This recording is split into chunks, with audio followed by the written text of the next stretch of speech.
Hi, everybody. This is Linda Ryder. I am here with Gretchen Moen today, and we are off the cuff, Cut the Clutter RVA. If you are like us, you are probably facing virtual school this fall for your kids, and you're wondering what that's going to look like in terms of how to set up your home. Gretchen and I have been having a lot of discussions about it, and we narrowed it down to 4 things that you really need to consider, and we wanted to share that with you. So get out your pen, get out your paper. The first one is location. The second thing is furniture. The third thing is your supplies. And fourth is the maintenance. So it always works for you. We're going to break that out, and Gretchen is going to get us started.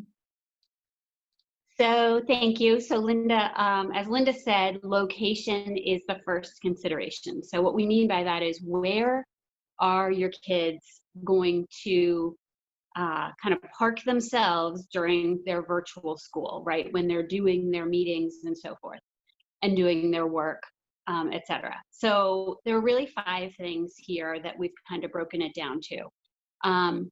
You want to make sure that the Wi-Fi connection is strong. There are pockets in my house for some reason that don't seem as strong. Make sure that your connection is as strong as possible wherever they have their space, so that they're able to stay logged in to their Zoom or their Microsoft Teams or whatever platform is being used. The second consideration is lighting. So either it's natural light, you want to make sure there's enough natural light, or the ability to have artificial light through lamps. Also, you want to make sure that someone isn't totally backlit, because it makes it really hard to see them on like a Zoom or a Microsoft Teams. So you don't want to totally backlight your kids. So think about that in terms of the placement, location in the room. Also noise.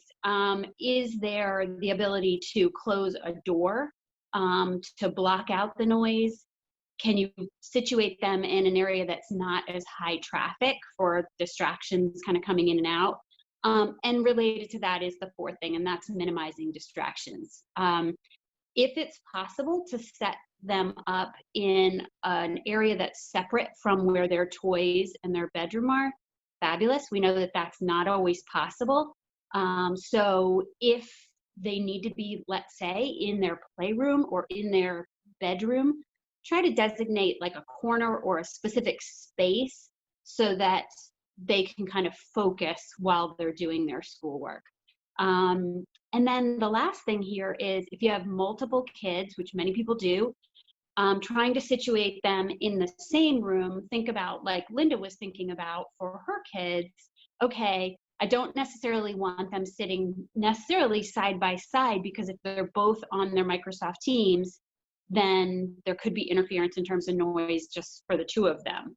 So maybe they need to be across the room from each other or in opposite corners, something like that. So those are some considerations related to choosing the location, and that's what you're going to want to do first, is like kind of try to narrow it down in where in your house is this going to, is the best setup for your kids. So Linda will take us to number 2. Yes, thank you. Great, thank you, Gretchen. We are going to talk about furniture requirements now, or considerations really. And the minimum requirement for furniture for kids to go back to school is a solid space to write on and set their computer up on, and also a comfortable chair. They're going to be there for a long time, so you want to think about something that is not necessarily just a bench or laying on their bed. They need something with some support so they're comfortable and ready for the day. Once you decide the location in your house for where the kids are going to set up, start looking around that room and see what you have. Not everybody has access to desk right now. And if you want to buy one, they're almost sold out everywhere that I have looked.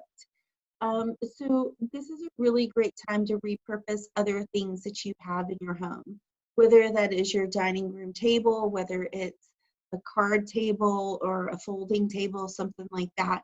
You just want a place that is designated for them to have a place to work every single day. And one of the extra furniture considerations I want you to think about is a trash can by their workspace.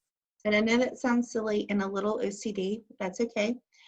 Whenever your kids are sitting in front of their computer, if they've got their snacks, if they've sharpened their pencil or whatever it is, it will keep them sitting down if they can just toss it right there rather than having to get up. And if they're getting up and they're on camera, maybe they're distracting everybody. So just a little food for thought.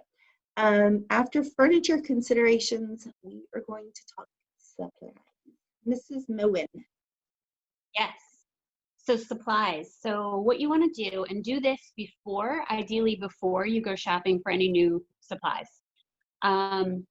We all, a lot of us have a lot of various supplies. They're just kind of scattered throughout our house.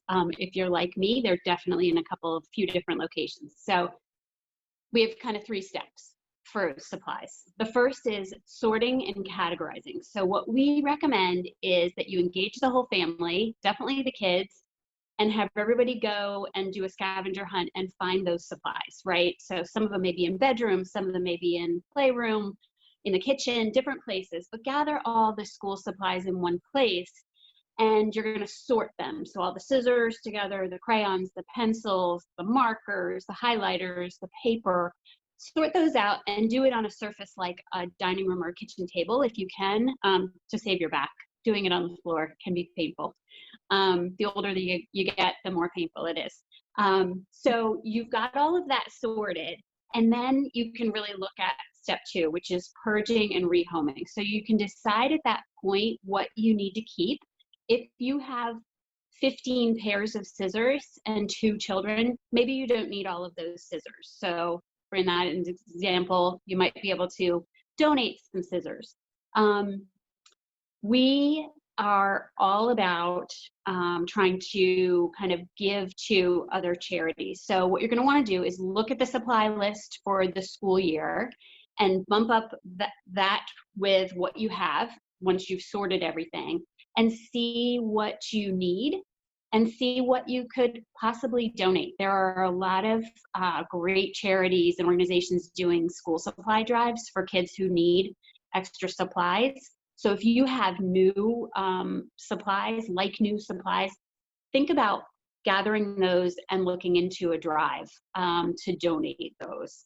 And so the last step, after you've done all of that, is, and you know what you need and you have it kind of portioned out, is to reload your space and you'll be ready, right? So we recommend that you portion out the supplies on each child's desk or work surface or right near it that they're going to need most frequently. So you have them, the pencils, the scissors, whatever it is that that child needs, have it nearby so they don't have to get up and search for it. And then put everything else, if you can, in a master supply area, like in a closet or in even a corner of a room. You could buy bins, however you want to organize it, but keep it all together so that when in the middle of the day somebody runs out of paper, they know exactly where to get it. And actually that could help minimize interruptions for other family members too. So that was supplies. Linda's going to take us to number 4. So number 4 is my favorite part. It is maintenance. It may not be my favorite part. The sort might actually be my favorite part. But next to sorting, I really love maintenance. And so for your kids to keep that space neat and tidy, we would say that at the end of every day, if they could just take 5 minutes to clean up their workspace, to make sure they have all of their supplies that they need for the next day. If you had a special project today and you're not going to need that stuff until next week, go ahead and put it back into the master closet, supply closet, that is. So I think that is really key. And I think it also just helps us prepare our brains. And I think it kind of calms everything as we're getting ready to head into the next day when we finally close everything up at the end of our school day or our work day. And finally, that takes us to one more family thing that we were talking about. And perhaps it's after dinner, but you just set a timer for 10 minutes. And that is everybody's tidy time. So whether that is the shoes that we left at the front door, or if it is the skateboard that we left outside, or if it's that load of laundry that you just wanted to bring from downstairs and put in the laundry room. you've got 10 minutes that everybody can just go spend that short amount of time, and then you can check that off your list and you'll feel really good. So we hope this is helpful for you guys and you found a little bit of benefit in it. We understand that this process really can be overwhelming. So if you find yourself getting stuck and you need a hand, please feel free to give us a call. Otherwise, we hope this helps, and we look forward to seeing you in the next episode of Off the Cuff with Cut the Clutter RVA.